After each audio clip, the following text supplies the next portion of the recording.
Bienvenidos a una nueva edición de Instrucción Cívica Argentina. En esta oportunidad nos vamos a referir a los recursos del Estado federal que están descritos en el artículo 4 de la Constitución, el cual conserva prácticamente su redacción original de 1853. Solo fue suprimida la expresión de las aduanas luego de las modificaciones introducidas por la Convención de 1860. Vamos a ver qué dice el texto de este artículo.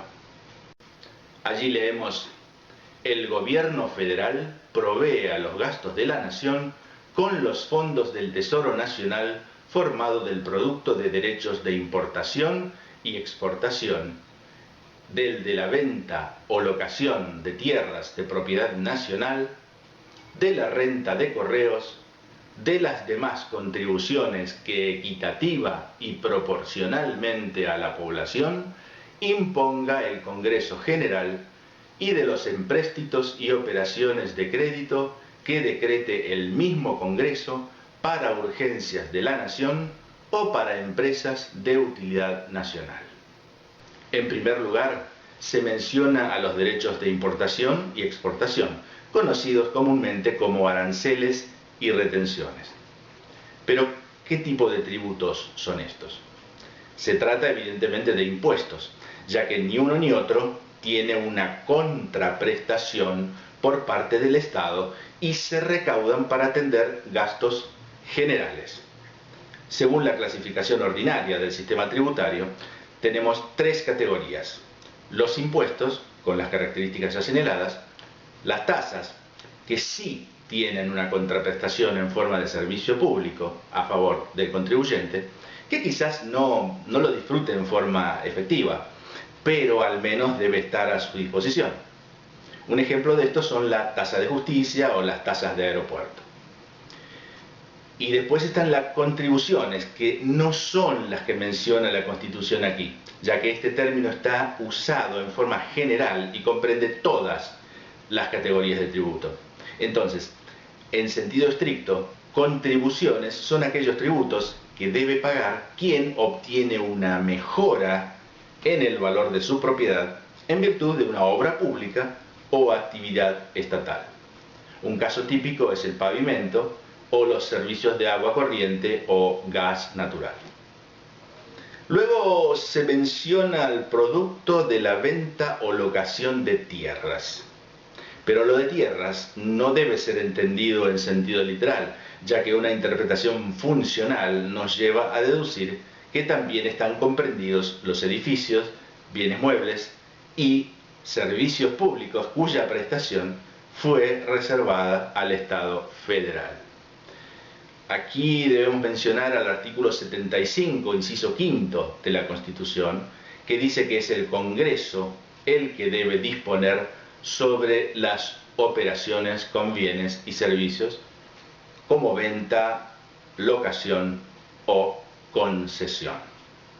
De todos modos, esta norma en particular tuvo gran importancia cuando el Estado federal administraba los extensos territorios nacionales que fueron provincializados progresivamente durante el siglo XX.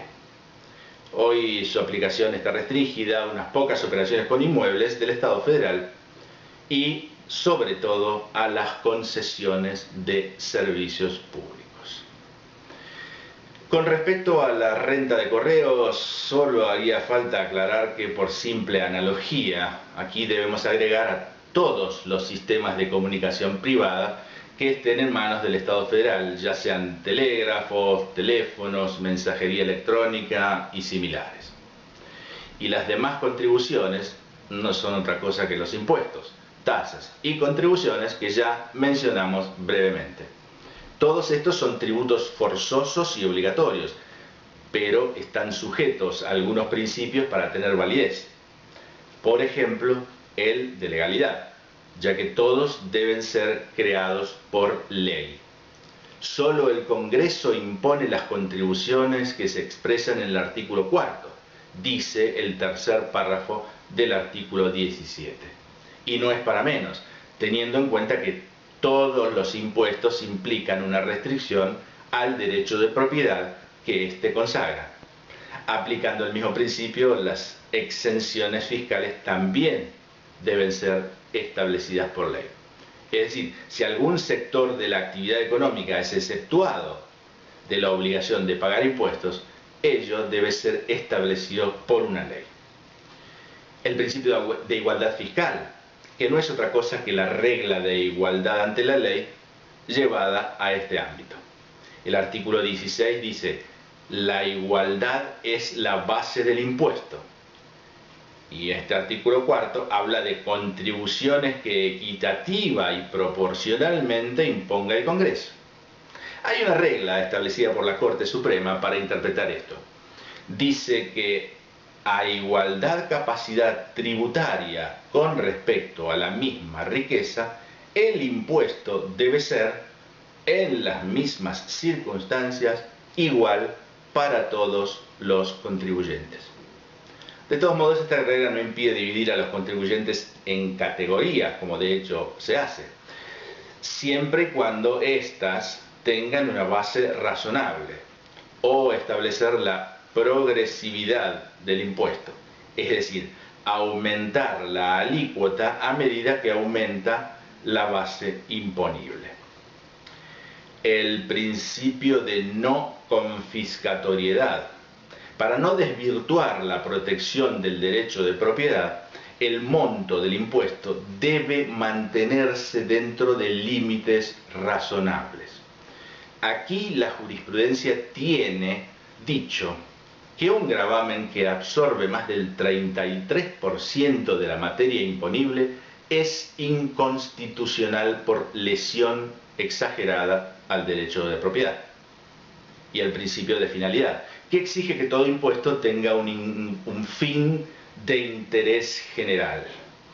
Bueno, esto, claro está, en la teoría, ya que somos conscientes de que este principio es uno de los que más ha sido vulnerado, uno de los más débiles en la práctica. Por supuesto que este es un tema mucho más complejo y que seguramente volveremos a mencionar cuando veamos la parte orgánica, específicamente las competencias del Congreso. Por último tenemos a los empréstitos y operaciones de crédito. Ni hace falta mencionar el grave problema que han sufrido muchas generaciones de argentinos y aún estamos sufriendo como consecuencia de la acumulación de la deuda pública. Solamente comentaremos que se trata de un medio habitual de los estados para obtener recursos que les permitan financiar sus obras y cubrir sus necesidades. Pueden generar una deuda pública interna o externa. Esto se determina no por la nacionalidad del acreedor, sino por el lugar pactado para la emisión y cancelación de los documentos que representan la operación. En los últimos tiempos, pese a que el Congreso tiene la facultad exclusiva de gestionar empréstitos y de arreglar el pago de la deuda pública, por vía legislativa se ha delegado en el Poder Ejecutivo esta función, generalmente a través de la ley de presupuesto, perdiendo así el control necesario para este tipo de operaciones que en innumerables casos ha generado desventajas notables para el país. Bueno, es todo por hoy. Nos vemos en la próxima oportunidad con nuevos artículos de nuestra Constitución Nacional. Hasta entonces.